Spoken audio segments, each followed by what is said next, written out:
সুবিশাল এই মহাবিশ্বের খুবই ক্ষুদ্র একটি অংশ জুড়ে আমাদের বসবাস।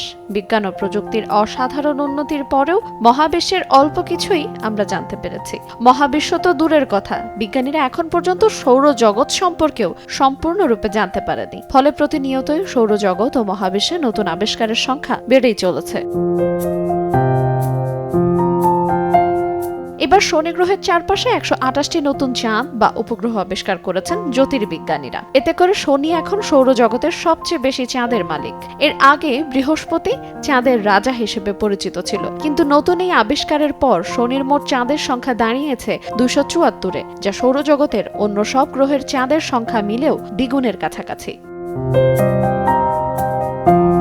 নতুন এই চাঁদগুলো একত্রে আবিষ্কার করেছেন তাইওয়ান, কানাডা, যুক্তরাষ্ট্র ও ফ্রান্সের জ্যোতির্বিজ্ঞানীরা। এই আবিষ্কারকে আনুষ্ঠানিকভাবে স্বীকৃতি দিয়েছে আন্তর্জাতিক জ্যোতির্বিজ্ঞান ইউনিয়ন।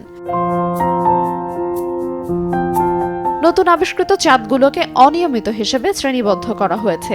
এগুলো পৃথিবীর চাঁদের মতো বড়, সুন্দর ও গোলাকার নয়।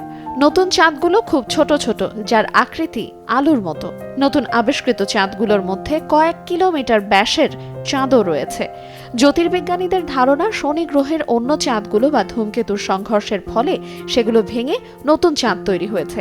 তারা জানিয়েছেন, শনি, ইউরেনাস ও নেপচুনের চারপাশে আর হয়তো নতুন চাঁদের সন্ধান পাওয়া যাবে না। আর বৃহস্পতির পক্ষেও শনিকে ছাড়িয়ে যাওয়া সম্ভব নয়। তাই চাঁদের রাজা হিসেবে শনির অবস্থান এখন শক্তিশালী রয়েছে।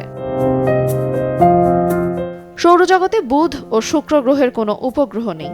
পৃথিবীর একটি ও মঙ্গল গ্রহের 2টি উপগ্রহ আছে, আর বৃহস্পতির 95টি, ইউরেনাসের 28টি ও নেপচুনের উপগ্রহ আছে 16টি। শনি গ্রহের 274টি উপগ্রহ নিয়ে এখন পর্যন্ত সৌরজগতে মোট উপগ্রহের সংখ্যা 416টি।